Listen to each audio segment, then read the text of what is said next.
Gridfinity d'époque. Un ventilateur portable entièrement imprimé en 3D. Peu importe ce que c'est. Dans cette vidéo, je teste des impressions 3D virales qui semblent trop belles pour être vraies, afin de voir si elles fonctionnent réellement comme prévu, ou si ce ne sont qu'un gaspillage de filaments. Allons-y. Commençons cette vidéo comme il se doit, avec quelque chose dont je suis sûr que vous allez adorer. Vous avez beaucoup de choses à transporter.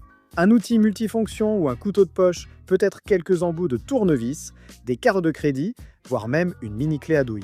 Alors il faut absolument que vous découvriez le nouveau mode grid de 3D EDC que j'ai récemment découvert grâce à une vidéo de la chaîne YouTube Best Damn EDC. Dans sa vidéo que je mettrai en lien ci-dessous, il l'a appelé Gridfinity de poche.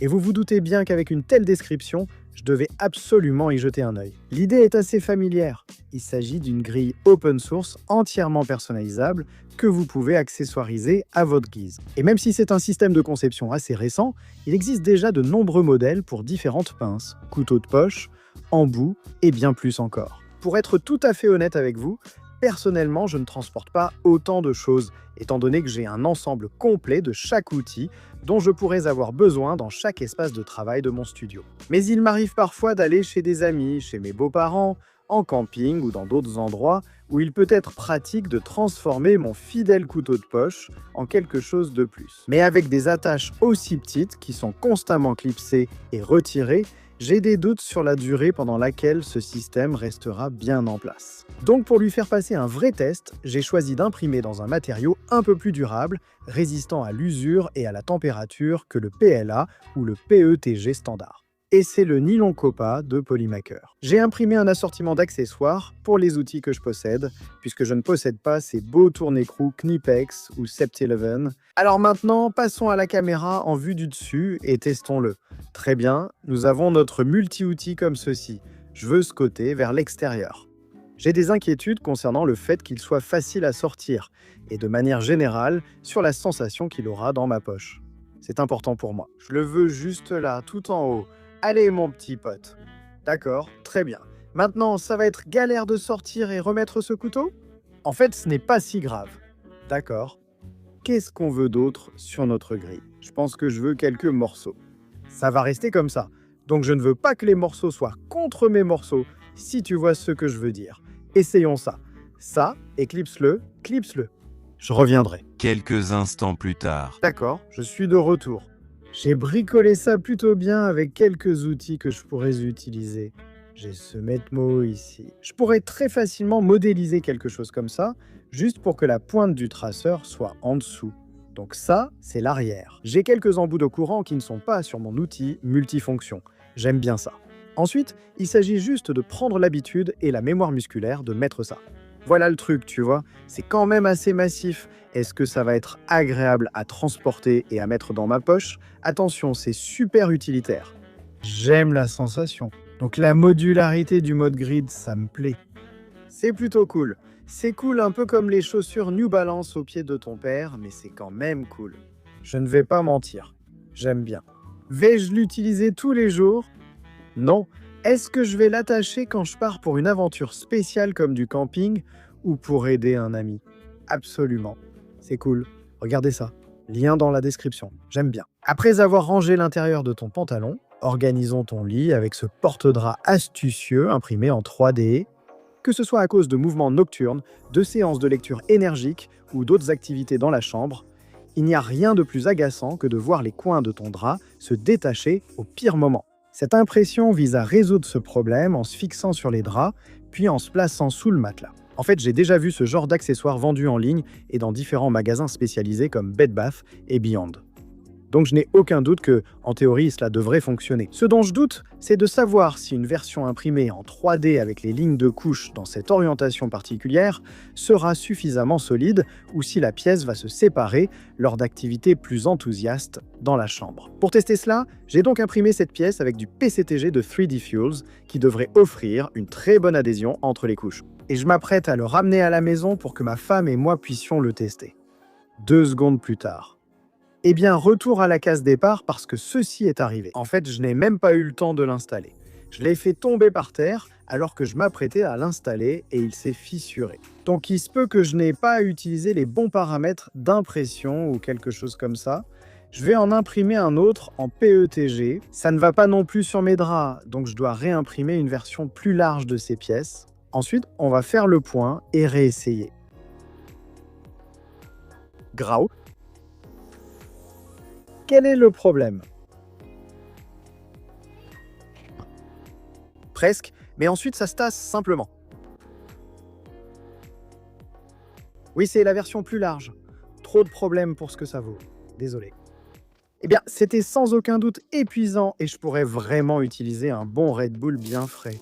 Malheureusement, je vis dans l'enfer de Dante et cette boisson sera chaude avant même que je puisse la finir. Voici ce très cool cryopod imprimé en 3D qui est apparu récemment sur MakerWorld. C'est un porte-canette isolé qui garde un peu d'eau à l'intérieur pour maintenir votre boisson fraîche toute la journée.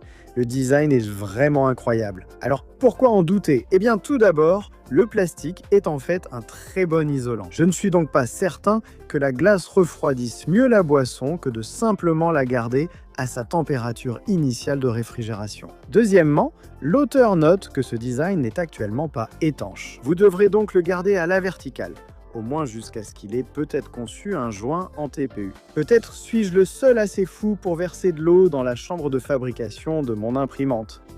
Mais cela me semblait une occasion manquée de simplement mettre l'impression en pause et d'ajouter prudemment un peu d'eau. Évidemment, ça ne fonctionnerait pas avec une imprimante à plateau mobile.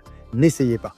Mais pour les machines Core Xigan, pourquoi pas? Dans tous les cas, pour tester ce truc, je vais l'assembler et on va voir comment ça se passe et si ça fonctionne comme annoncé. Maintenant, personnellement, je pourrais simplement sceller l'eau moi-même avec un peu de silicone RTV ou quelque chose comme ça. Parce que devoir garder ce truc à la verticale va sérieusement limiter son utilité dans mon usage quotidien. Allons-y. Très bien, voyons voir. Donc j'ai mon cryo-refroidisseur ici. Je mets un peu d'eau dedans. Attends, va ici. On a ce truc qui, je pense, est juste un élément décoratif, peut-être. Ça s'enclenche bien, en tout cas.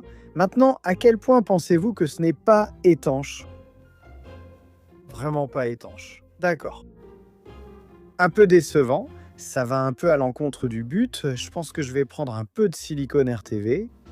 Concepteur, si tu m'entends, on aurait vraiment besoin de cette version étanche du design. S'il te plaît. D'accord, j'ai une mise à jour à propos de ce truc. Un peu décevant. Je pense qu'au moment où je l'ai ramené à la maison, beaucoup d'eau s'était probablement infiltrée entre les couches. Même maintenant, c'est encore un peu humide. Donc je pense que je devrais probablement le réimprimer parce que je n'ai pas mis assez de couches au fond. Cela dit, il a bien gelé. Je l'ai testé. Au lieu de mettre une canette à l'intérieur, je l'ai juste laissé dehors par accident pour voir à quelle vitesse il fondrait. Et en 2 heures, la glace avait fondu. C'était à peine froid au toucher. Je pense que ça vaut la peine de refaire le test pour être honnête, parce que je ne pense pas que c'était un test équitable. Je crois que je n'ai tout simplement pas assez de couches au fond. Je ne doute pas que ça gardera la canette plus froide que si elle était à l'air libre, parce que franchement, même la mousse Evoa sans glace ferait ça. Et je pense que ça vous donnera probablement quelques heures de fraîcheur en plus, ce qui est sûrement plus que ce dont quelqu'un a besoin. Si vous êtes aussi accro aux boissons énergisantes que moi, ça ne restera pas dans votre sac plus d'1 heure ou 2 avant que vous ne succombiez à la tentation. Donc je vais donner à celui-ci un avis mitigé. Il a besoin d'un peu plus de travail, mais il a vraiment du potentiel.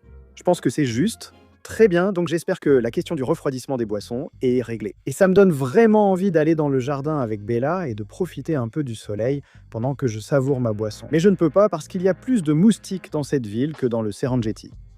Voici donc ce brûleur de spirale anti-moustique en forme de volcan, conçu par cette personne. Celui-ci me plaît parce qu'il résout beaucoup de problèmes en même temps. D'abord, il est fermé et stable sur une surface. Ce qui veut dire que mes enfants, mon chien ou moi-même ne risquons pas de heurter accidentellement une spirale anti-moustique brûlante et de nous brûler, ou de faire un trou dans ma pelouse synthétique, très chère. Le deuxième problème qu'il résout, c'est qu'il récupère toute la cendre à l'intérieur, qui a tendance à s'envoler et à laisser un sacré bazar dans mon jardin. En plus, il est vraiment magnifique. C'est bien plus joli que d'avoir la spirale posée sur un vilain support en tôle qui est fourni dans le paquet. Je dois aussi féliciter le concepteur pour avoir créé ce design, aussi beau qu'il soit, qui s'imprime sans support. Le truc, c'est qu'on parle de plastique ici.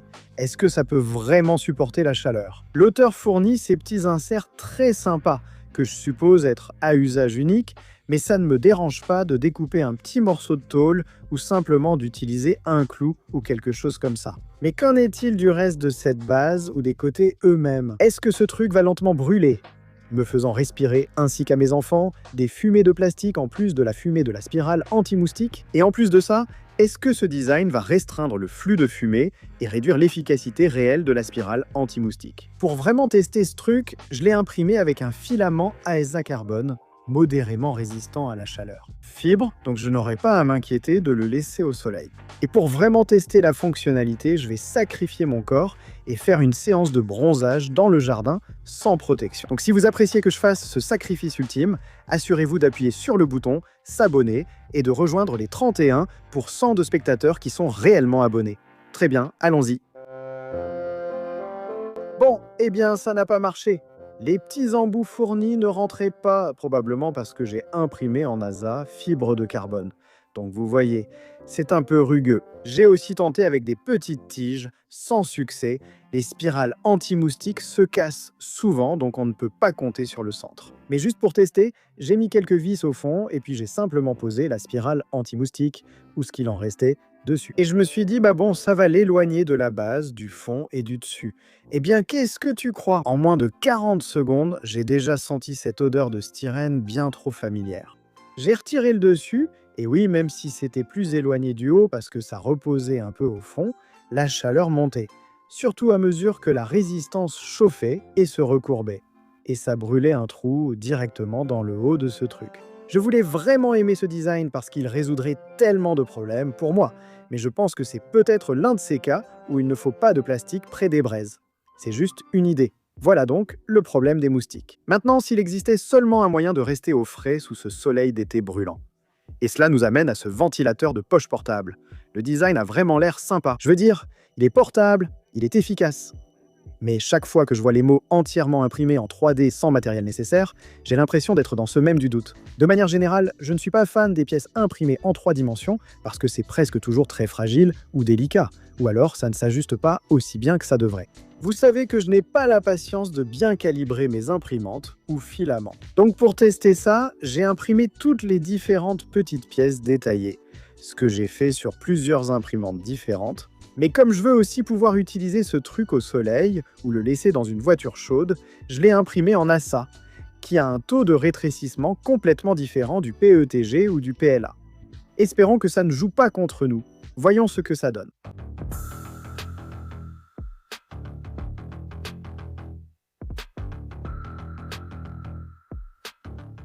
Waouh! C'est très satisfaisant. Et ben ça alors! Je vais les mettre dedans. Très bien, c'est construit. Maintenant, voyons si ça fonctionne vraiment. Je ne comprends pas comment ça va doubler la tension si elles sont juste l'une au-dessus de l'autre. Mais voyons voir. Ça tourne. Mais ça n'a pas l'air de vouloir fonctionner. Faire quoi que ce soit. C'était correct. Donc je vais utiliser du lithium blanc. D'accord, qu'est-ce qu'on en pense? Est-ce que ça va marcher? Et ouais, c'est encore coincé. Étrange.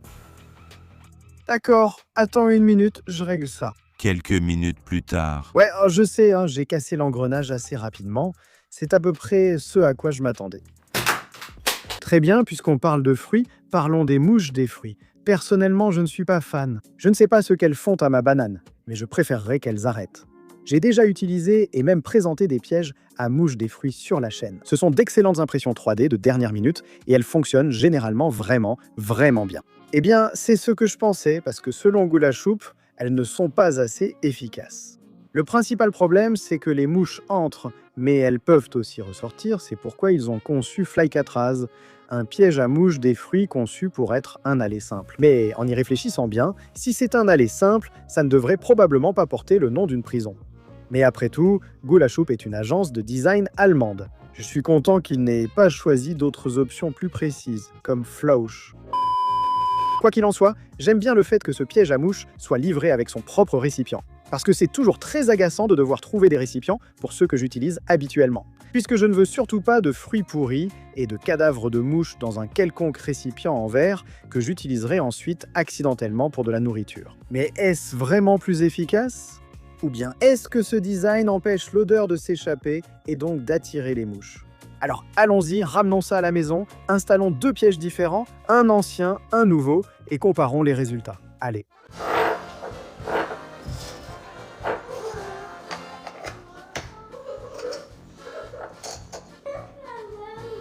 D'accord, donc le classique a clairement au moins 3 mouches des fruits.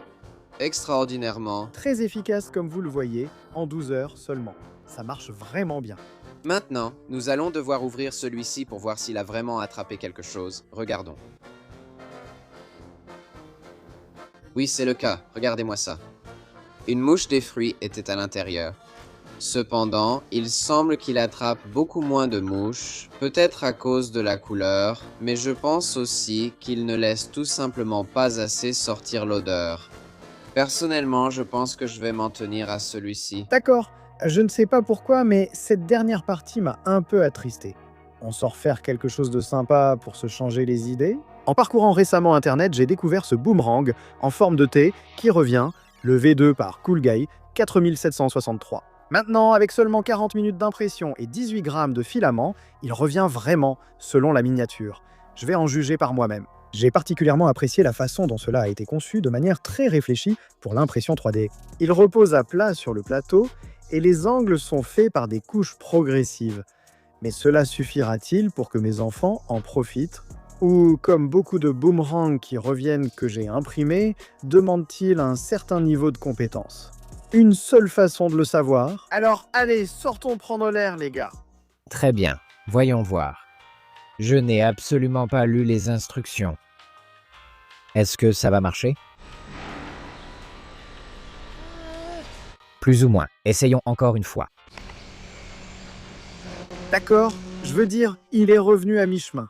Essayons de faire mieux. On a heurté un arbre. Ouais, je ne pense pas que ça valait le coup d'attraper un coup de soleil. Continuons à nous amuser avec ce truc. C'est un tube de base de Lower. Même si je savais que c'était une mauvaise idée, avec mes enfants à la maison pour l'été dans 1 mois et demi, j'ai quand même dû l'imprimer.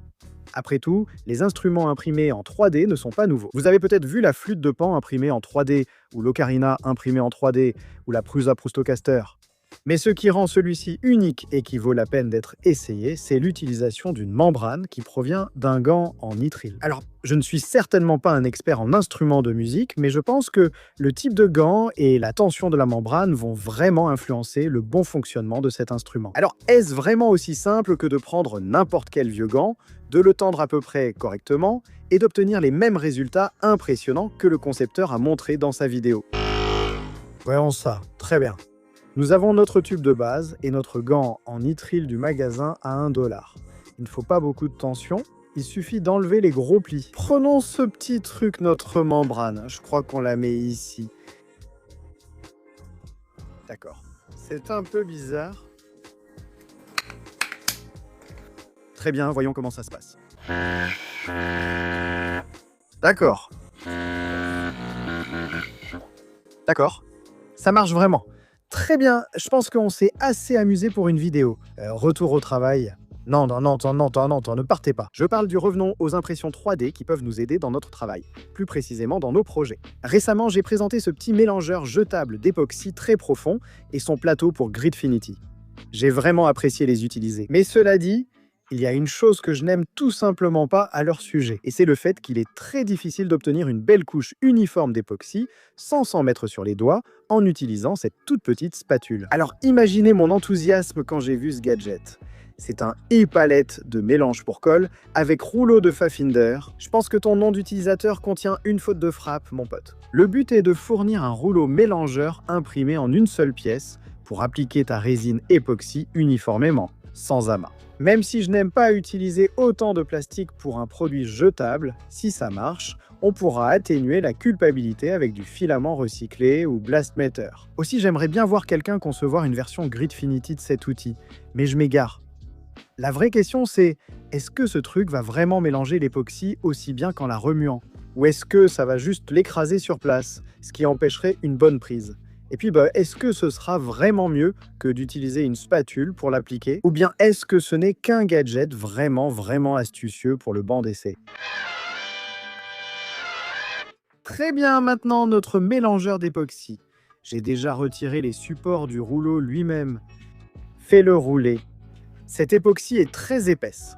Tu vois, ça pousse certaines choses sur les côtés, ce que je n'aime pas. Et aussi, je vais perdre les 2/3 de mon époxy dans ces petites fissures, mais ça a l'air d'être bien mélangé. Maintenant, l'autre question concernait l'application. Très bien, disons que c'est une belle surface plane sur laquelle je voulais appliquer de l'époxy. Ça fait une énorme différence. Ça en vaut la peine. Ça marche totalement. Oui, j'en aurais besoin de plus. Une version moins gaspilleuse serait bien, mais bien jouée. Ensuite, je dois ajouter celle-ci. Je sais que ça vous plaira si ça marche. Le short YouTube que j'ai fait sur le raccordement de filaments a eu genre 1 milliard de vues. Et les gens me demandent toujours si je recommande ce fameux coupe-filament professionnel. Donc si ça marche, ce sera une solution beaucoup moins chère, beaucoup plus rapide, bien plus accessible et potentiellement plus astucieuse. Je veux dire, oui, faire comme ça va t'obliger à nettoyer la soudure à la main, mais en même temps, tu n'auras pas besoin de couper le tube PTFE ou d'attendre la fin du filament pour le récupérer. La question est-ce que ces soudures vont vraiment être assez solides, une fois nettoyées, pour résister à la poussée, à la traction et à la flexion à travers le tube PTFE jusqu'à l'extrudeur, ou est-ce qu'elles vont simplement casser et te ramener à la case départ? Donc j'ai celle-ci ici, et allons-y, testons-la. Très bien, maintenant celle dont je me méfie peut-être le plus. Parce que fusionner du filament, c'est délicat, mais tu te retrouves dans cette situation, non? Où tu dois le fixer, visser ça là-dessus. D'accord, on peut l'ajuster. Et on prend l'autre. Le design est très ingénieux, je dois le reconnaître, parce qu'il n'y a pas le problème du tube PTFE qui t'obligerait à couper un tube PTFE ou à le pousser jusqu'au bout. Ça, c'est malin. Tu vois, si elles ne sont pas bien orientées, elles ne s'aligneront pas. Tu dois vraiment avoir une prise bien stable. Je dois leur reconnaître ça. C'est un assemblage vraiment droit. Ça s'améliore si tu alignes bien les filaments pour prolonger les courbes. Tu sais quoi? Ça pourrait vraiment marcher.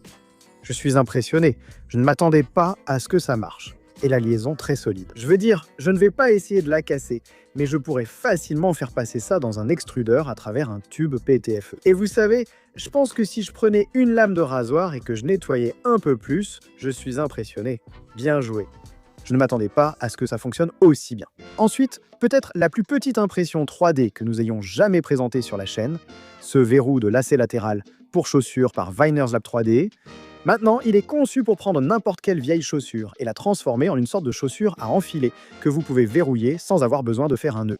Alors, ça m'intéresse non pas parce que je ne sais pas faire mes lacets, je sais le faire, mais en fait parce qu'il semble toujours se défaire. Et j'ai toujours l'impression que même la boucle du lacet s'accroche à toutes sortes de choses dans le studio, ce qui me fait trébucher et tomber. Mais voici la question. Est-ce que ça va vraiment marcher si mes lacets ne sont pas du genre plat standard ? Est-ce que ce ne sera pas inconfortable d'avoir du plastique entre la chaussure et mon pied? Donc j'en ai imprimé quelques-uns en PLA basique. Et maintenant, je veux voir si on peut comprendre comment les lacer. Très bien, voici ma chaussure. Il en existe beaucoup, mais celle-ci est la mienne. Voici un petit guide sympa pour apprendre à les lacer. Je suis un peu inquiet parce que mes lacets ne sont pas simplement des lacets classiques, plats, si vous voyez ce que je veux dire. Passez par ici, comme ça, puis redescendez. Je ne sais pas trop quoi faire avec le lacet. Je n'ai pas envie de le laisser là, mais est-ce qu'il se verrouille d'une certaine manière? Je comprends ce que tu veux faire. La promesse était que je pourrais verrouiller mes lacets sans faire de nœud. Et si je dois desserrer ça, au moins pour ces lacets, alors à quoi bon? C'est plus difficile que de faire un nœud. Il est tout à fait possible que ce soit une erreur de l'utilisateur, comme avec tous ces produits, mais je m'attendais à ce que ça glisse puis reste bloqué sous tension. Avec ces lacets, ça ne le fait pas. Et il semblerait que le fabricant de mes chaussures y ait déjà pensé et m'ait simplement donné un autre trou pour faire ça. Donc je n'ai aucun doute que ça fonctionne avec tes chaussures et tes lacets, mais avec les miens, clairement, ça n'a pas marché. et j'ai une meilleure alternative intégrée directement à ma chaussure.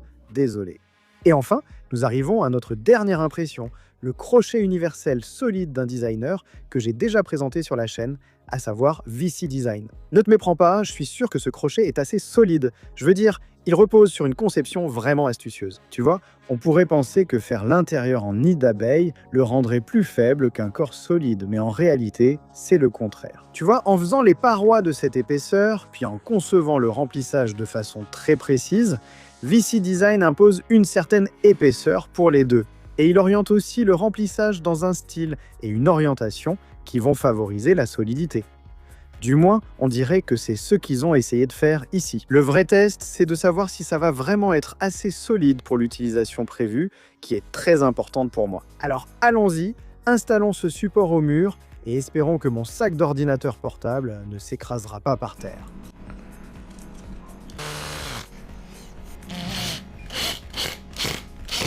Ça a l'air solide ici, mais beaucoup moins là-bas. Je suppose qu'on va bientôt le savoir. Moment de vérité. D'accord, je le prends. Voilà, ça doit peser environ 5 kilos, peut-être plus, peut-être même 8. Je valide. Carrément. C'était amusant. Dites-moi dans les commentaires lequel de ces objets imprimés en 3 dimensions vous voulez essayer. Et si vous aimez ce genre de vidéo, vous devez absolument regarder cette vidéo récente que nous avons faite, où nous avons présenté certains des designers les plus époustouflants qui proposent des créations vraiment à couper le souffle. Nous mettrons le lien de cette vidéo juste ici. Quoi qu'il en soit, c'est tout pour cette semaine, Bexy, mais je vous retrouve tous dans The Next Layer.